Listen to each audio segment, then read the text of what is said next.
예, 5월을 지나가면서 고민들도 있고 기대감도 있는데요. 오늘 10시에 시황에서는 메리츠증권 광화문 금융센터 신영목 이사님과 함께하도록 하겠습니다. 어서 오십시오. 안녕하세요. 그러게 올해 전반적인 좀 조정 분위기인데 휴가나 좀 갈까요, 올해? 가기에는 또 너무 또 불안불안한 예, 시장이라 또 마음 편하게 가더라도 마음 편하게 가기는 좀 힘들 것 같습니다. 당혹스러운 질문을 드려가지고 당황하셨습니다. 오늘 주제부터 좀 보겠습니다. 시장 얘기할 거고요. 섹터 얘기는 어제 이제 로봇 관련주들이 정책 수혜 기대감으로 올랐습니다. 로봇 관련주 어떻게 봐야 되는지도 이야기 풀어가도록 하겠고요. 시장 얘기부터 하면요. 이제 오늘 미국의 소비자 물가지수 발표 앞두고 미국은 긴장감. 또 뭐 예산안 관련 부채 한도 관련된 회동은 어제 이제 빈손이었다. 뭐 한 번에 끝나지 않겠죠, 그죠? 줄다리기가 있을 건데요. 대체적인 전망 어떠세요? 전략까지 함께 말씀해 주시죠. 그 실업률이 50년 내로 사상 최저치로 나오는 바람에 어떤 또 다시 이제 은행발 위기가 그냥 싹 들어가는 예, 그런 지금 그런 흐름이 나왔고, 그러니까 가장 지금 우리가 단기적으로 매크로한 글로벌 환경에서 가장 눈여겨볼 부분이 역시 부채 한도에 대한 어떤 협상 타결인 것 같고, 결론적으로는 시장의 컨센은 타결될 건데 그 전까지 항상 노이즈를 끌고 가면서 예전에도 보면 그래서 그 전까지 불확실성으로 해서 장의 변동성이 좀 되게 심했던 게 좀 기억나고요. 제가 아침에 그 단어가 좀 고민했어요. 시장이 가장 싫어하는 게 뭐냐? 불확실성인데 또 시장은 또 불확실하고 불투명한 게 또 투자의 또 근간이에요. 그렇지 않습니까? 굉장히 또 좋은 말씀하셨습니다. 왜냐하면 그럼으로 인해서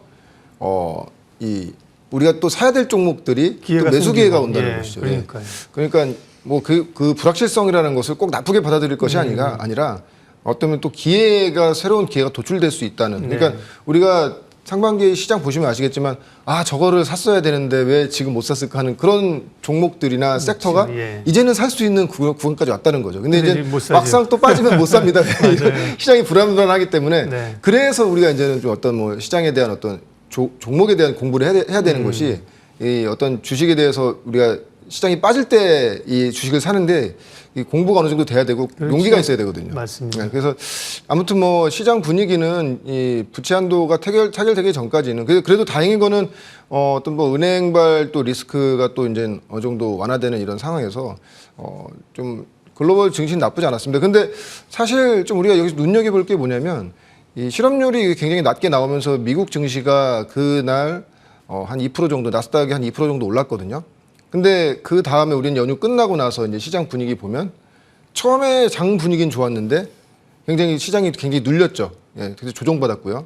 또 그 다음 날도. 그러니까 계속 최근 몇 주, 한 1, 2주 사이에 계속 말씀드리지만은 우리나라는 올해 상반기는 확실한 디커플링. 그러니까 1분기는 우리나라만 특별히 더 좋고 더 강했던, 뭐 2차 전지가 거기에 이제 근간이 되겠지만 좋았던 흐름의 디커플링이라고 한다면 지금은 이게 뭐 제가 해석하는 게 뭐 맞을 수도 있고 틀릴 수도 있는데 저는 어떻게 됐건 간에 지금 우리나라의 이런 디커플링 현상, 그러니까 글로벌 증시가 나쁘지 않음에도 불구하고 코스닥의 흐름 보면은 조정을 좀 많이 받고 있거든요. 그것이 어떤 흐름의 근간이 어떤 중국과의 대중 리스크가 불거지면서 굉장히 좀 시장이 좀 약간 눌리는 그런 흐름 나온다고 보고 있고, 그래서 당분간은 시장 흐름은 뭐 새로운, 그러니까 상반 1분기 같은 경우에는 가는 주식들이 한 번 더 시세가 나고 눌림을 받고 또 가는 그런 흐름이었다면 지금은 시세의 연속성은 좀 없는 그런 구간이기 때문에 너무 막 올라가는 종목들을 너무 흥분하실 필요는 없고요. 오히려 빠지는 종목들 위주로 해서 우리가 정말 우리가 1분기에 꼭 편입하고자 했던 그런 산업이나 종목이 있으면 지금부터 공부해서 이제 슬슬 편입하는 그런 구간이라고 판단하고 있습니다. 오늘 살펴볼 섹터는 로봇이었습니다. 로봇 관련주가 이제 어제 강세를 나타냈는데 가장 큰 이유는 푹 쉬었죠. 잘 쉬었죠. 로봇 관련주가. 맞습니다. 그리고 이제 모멘텀들을 그 전에 이제 대기업의 투자 모멘텀에서 어제 이제 정책 모멘텀이 나왔던 건데요. 정책과 관련해서 로봇 관련주를 어떻게 봐야 되는가 신 이사님이 해석 좀 해주십시오. 우리가 이제 그 시세를 크게 열고 가는 종목들 보면 산업을 보면은 저는 제 개인적인 견해인데 두 가지가 굉장히 핵심적인 요소가 필요하다고 봅니다. 글로벌 산업 트렌드, 피할 수 없는 산업. 그러니까 2차 전지 산업, 전기차 산업은 피할 수 없는 산업이잖아요. 성장이. 그리고 거기에 한 가지 더해서 정책이 또 밀어주면. 메가 트렌드, 그죠? 맞습니다. 그렇게 그 두 개의 요소가 집합이 되면 큰 시세가 난다. 그러니까 2차 전지, 그러니까 전기차가 지금 그런 것들을 보여주고 있는 것이고요. 글로벌 산업 트렌드이기도 하지만 각 국에 정책적인 어떤 이런 그 수혜가 집중되면서 그러니까 그 해당된 산업이 굉장히 지금 성장하는 그런 산업이라고 본다면 로봇 산업도 저는 당연히 그렇게 갈 수밖에 없는 산업이라고 보고 있습니다. 특히 우리나라에 한해서는 더더욱더 이 로봇 산업이 더더욱더 두드러질 수밖에 없다. 왜냐하면 우리나라 전체적인 산업의 근간이 제조업이기 때문에 제조업을 당연히 자동화해야 되는 것이 선결 과제일 겁니다. 근데 우리가 지금 이 흐름 보시면 아시겠지만 이 로봇이 앞으로 산업이 발전할 수밖에 없는 가장 큰 이유가 뭐냐면 저출산과도 관련이 되고요. 그리고 고령화. 맞습니다. 고령화에 따른 저출산의 수혜도 되기도 하고요. 그리고 어떻게 됐건 간에 이 생산 능률을 올려야 되는데 과거에는 로봇이 어떤 일부 어떤 뭐 협동 로봇 정도는 해서 어느 정도 일부 단계에서만 도와주는 식이었다고 한다면은 이제는 기술이 발달하고 그에 따라서 단가도 낮아짐으로 인해서 로봇이 쓰이는 이런 분야가 굉장히 다양해지고 있다는 것이죠. 그래서 아마 그 여러분들 시청자분들도 느끼시겠지만 최근에 이제 단순 노동 무슨 막 진짜 치킨을 튀기는 그런 로봇들이 실제로 우리 실생활에 지금 들어와 있고요. 그리고 분식집을 아예 이제 로봇으로 그 분식을 로봇이 만드는 그 사람이 거기서 그냥 재료만 넣어주면 알아서 다. 근데 오히려 그게 더 맛있다고 하더라고요. 왜냐하면 예. 정률화돼서 나오기 때문에 맛이 그렇겠죠. 일정하다는 거죠. 사람이 하는 것보다. 그러니까 우리가 알게 모르게 이제 산업으로 지금 스며들고 있는 상태이기 때문에 그리고 우리의 산업 트렌드에도 맞고 특히나 우리나라 같이 제조업 위주의 그러니까 거의 대부분의 시가총액 상위 종목의 종목들이 대부분 제조업으로 성장이 됐고 제조업으로 성장한 회사들인데 뭐 일부를 뭐 로봇으로 자기들의 어떤 이런 그 제조 과정을 대체할 수 있다고는 할 수 있겠지만 향후에 이제 로봇이 점점 늘어나게 된다고 하면은 이건 다른 어떤 경쟁사한테 자기들의 생산 로봇을 맡길 수는 없다는 것이거든요. 그래서 이게 삼성이 어떻게 됐건 간에 레인보우 로보틱스의 어떤 지분 인수를 하면서 포문을 열은 상태이기 때문에 우리나라 같은 경우에는 그래서 지금 보면 미국에 우리나라가 앞으로 굉장히 많은 뭐 2차 전지라든지 전기차 관련된 투자를 할 건데 사실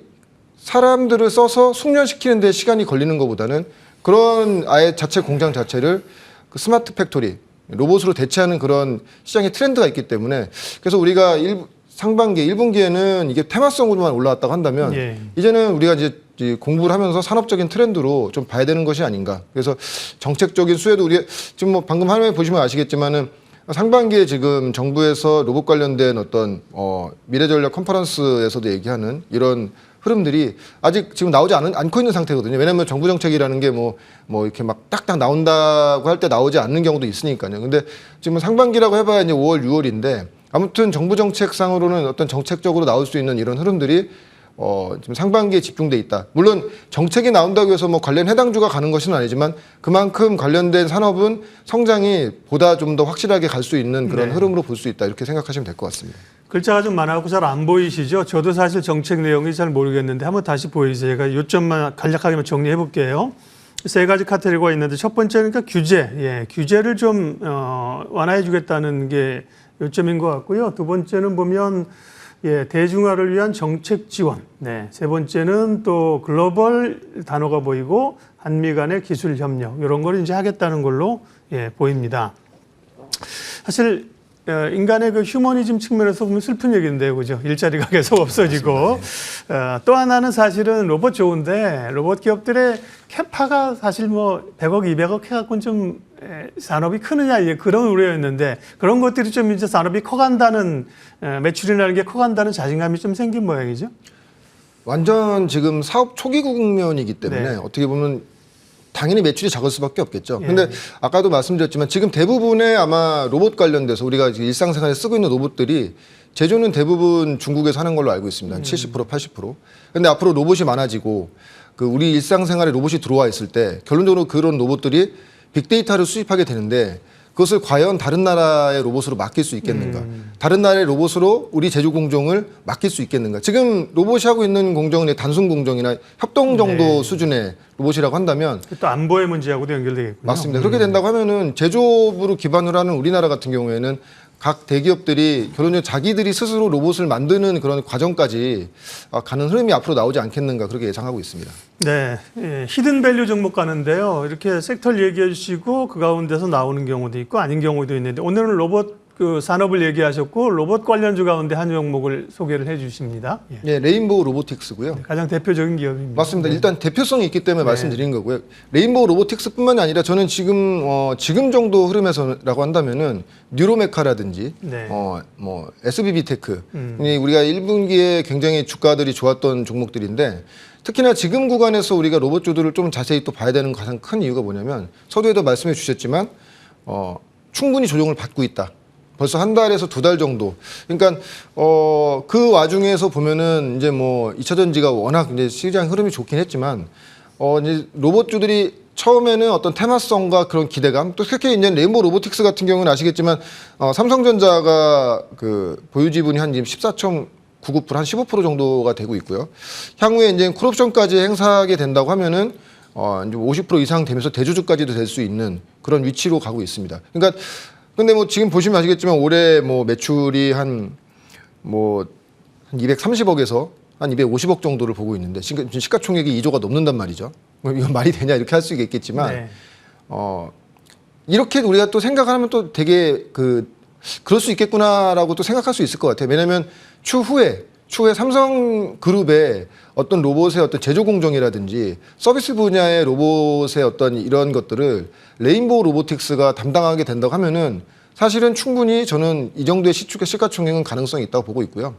그래서 가장 중요한 거는 서두에도 말씀드렸지만 기존의 삼성전자가 로봇 사업부가 없던 것이 아닙니다. 이미 로봇을 만들고 있던 사업부가 분명히 있었고요. 근데 그럼에도 불구하고 왜 레인보우 로보틱스를 인수까지 할 수 있는 이런 지분까지 획득하게 됐냐를 봤을 때는 이것이 이 로봇 산업이 생각보다 좀 더 빠르게 오고 있고 좀 더 빨리 이 시장을 선점하기 위해서는 시간을 아끼기 위해서 자기들보다 경쟁력이 있는 회사를 인수했다고 지금 보고 있거든요. 근데 삼성전자가 인수했다는 것이 굉장히 상징성 있는 것이 뭐냐면은 항상 삼성전자가 뭔가를 하게 되면은 다른 대기업들도 그 산업에 대해서 관심을 맞아요. 갖게 되거든요. 네. 그래서 레인보우 로보틱스가 삼성전자의 인수가 됐을 때, 지분 투자가 됐을 때, 정확히 지분 투자죠.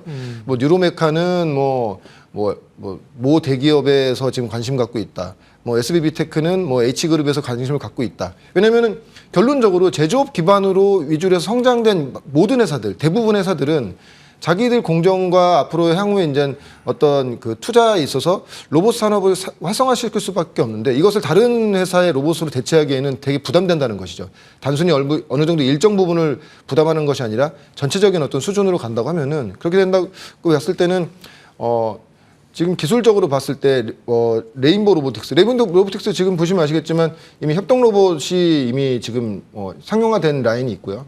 그리고 뭐 아시겠지만 사족 보행 로봇 너무나들 다 아시는 사족 보행 로봇도 지금 있고 네. 지금 이족 보행도 있고 그리고 최근에는 상반기에 이제 서빙 로봇도 이제 하반기쯤을 기점으로 해서 출시될 예정으로 있기 때문에 근데 이러한 로봇들이 단순히 우리 일상생활에 당장 이렇게 나오는 것이 우리가 접할 수 없더라도 제조 공정에서 먼저 쓰이게 되고 그 위에 그 서빙 로봇 같은 경우는 이제 많이 보시잖아요.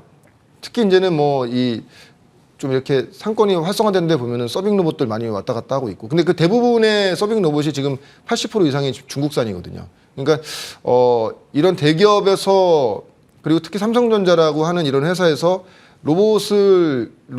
기존의 로봇 사업부가 있음에도 불구하고 인수를 해서 키운다는 것은 그만큼 앞으로 올 로봇의 산업 자체가 굉장히 좀 커질 수 있는 그런 구간이라고 보고 있고. 그래서 처음에도 말씀드렸지만은 레인보우 로보틱스가 이제 대장주기 때문에 제가 상징성 있게 레인보우 로보틱스를 말씀드렸지만 레인보우 로보틱스와 비슷한 어떤 사업 구조를 갖고 있는 협동 로봇의 어떤 흐름을 갖고 있는 뉴로메카라는 회사. 그러니까 뉴로메카도 지금 시가총액이 3천억대 한 초중반이기 때문에 사실은 이 종목들 뉴로메카라든지 SBB 테크가 그 2, 3월 달 보면은 그 고점 대비했을 때 한 40%에서 50% 정도가 조정받았거든요. 근데 그 구간에서 어떤 얘기가 나왔냐면은 다른 대기업과의 인수 관련된 어떤 이런 얘기들이 계속 나왔단 말이죠. 근데 그것들의 어떤 흐름이 지금 계속 진행되고 있는 걸로 파악되고 있고요. 인수자 입장에서는 굉장히 싸진 거죠. 왜냐면은 레인보우 로보틱스 SBB 테크 같은 경우에는 지금 시가총액이 한 2,800억 정도 되는데 한 5천억대에서 인수 얘기가 나왔을 때랑 지금 2,800억에서 인수 얘기가 나왔을 때는 매수자 입장에서는 굉장히 부담 없는 가격대가 오기 때문에 그렇게 된다고 하면은 아마 다시 로봇 관련돼서 물론 이제 어떤 산업이든지 처음에는 테마성으로 올라가는 그런 산업들이 굉장히 많습니다. 그 이후에는 그 산업이 정말 성장세를 보면서 그래서 대표적으로 테마성으로 좀 많이 올라갔던 산업이 2년 전에 기억하시겠지만 메타버스 네. 물론 지금도 진행형이겠지만 아직 이제 산업 자체로서는 크게 인정받지 못하고 있죠. 근데 2차 전지도 처음에 그랬어요. 맞습니다. 예. 그러니까 처음에는 전기차 예. 처음에 이거 되겠어, 그죠? 예. 맞습니다. 그래서 우리가 1분기까지는 이것이 삼성전자의 어떤 이 시장의 뛰어들므로 인해서 어떤 기대감이 증폭되고 테마성으로만 엮였던 이런 종목들이 예. 실제로 이제 산업 내에서 이제 실적을 내고 또 다른 로봇 관련된 종목들이 좀 다시 또 인수합병에 대한 이런 얘기가 나온다고 한다면 예. 충분히 다시 한번 또 붐업이 될 수 있는 그런 흐름으로 보고 있다. 그래서 특히 지금 장 자체가 많이 오른 주식이 쉬고 다시 가는 것이 아니고 지금 제가 이제 저는 굉장히 좀 중요시 보고 있는 종목이 이제 에코프로거든요. 근데 에코프로 BM 같은 경우에는 어저께 이제는 직전 저점을 한번 깨졌고요. 근데 에코프로도 또 이제 전 저점을 또 깨기 좀 일부 직전입니다. 그렇게 된다고 하면은 당분간은 시장은 좀 우리가 왜냐면 어떻게 됐건 시장의 주도 섹터 종목이 대장이기 때문에 이런 종목들이 좀 좋아야 되는데 지금 약세로 흐르고 간다고 한다면 당분간 시장이 안 좋아지는 분위기로 간다고 했을 때 올라가 있는 종목들보다는 충분히 산업적으로 성장이 되고 어떤 글로벌 트렌드가 될 수 있는 이런 산업 내에서 조정을 예. 미리 받은 종목. 그래서 요 로봇 종목 전에 우리가 좀 눈여겨볼 그런 섹터는 역시 엔터 섹터가 굉장히 좋았지 않습니까? 시장이 안 좋을 때 좋았지 않습니까? 그럼 그렇게 된다고 하면은 그 이후에는 로봇 관련된 이런 섹터에서도 예. 충분히 좀 좋은 흐름이 나오지 않겠는가. 그래서 이제 레인보우 로보틱스뿐만이 아니라 로봇 관련된 네, 이런 네. 전반적인 산업도 지금부터 좀 우리가 보셔야 된다. 그렇게 아이디어를 갖고 왔습니다. 이해가 됐습니다. 레인보우 로보틱스를 한 종목을 콕 집었다기보다도 로봇 산업에 대한 스터디가 필요하다. 그리고 가장 대표적인 종목으로 레인보우 로보틱스를 얘기하셨고요. 개인의 성향에 따라서 그렇죠. 뭐 맞습니다. 숫자를 좋아하시는 숫자가 낮은 걸 좋아하시는 쪽도 있고 가벼운 쪽을 좋아하시는 쪽도 있고 레인보우 로보틱스를 얘기하셨으니까 가격 전략만 한번 레인보우 기준으로 잡고 마치겠습니다. 일단 목표가는 이제 뭐 전고점 부근인 14만 원 정도까지 네. 보시면 될 것 같고요. 손절가는 9만 2천 원 정도로 잡고 좀 중장기적인 흐름으로 보신다고 하면은 분명히 뭐 좋은 흐름이 나올 것으로 예상하고 있습니다. 네, 오늘 시황해설은 메리츠증권 광화문 금융센터 신영목 이사님과 함께 시장 흐름과 함께 로봇 산업에 관한 이야기를 심도 있게 나눴습니다. 이사님 고맙습니다. 고맙습니다.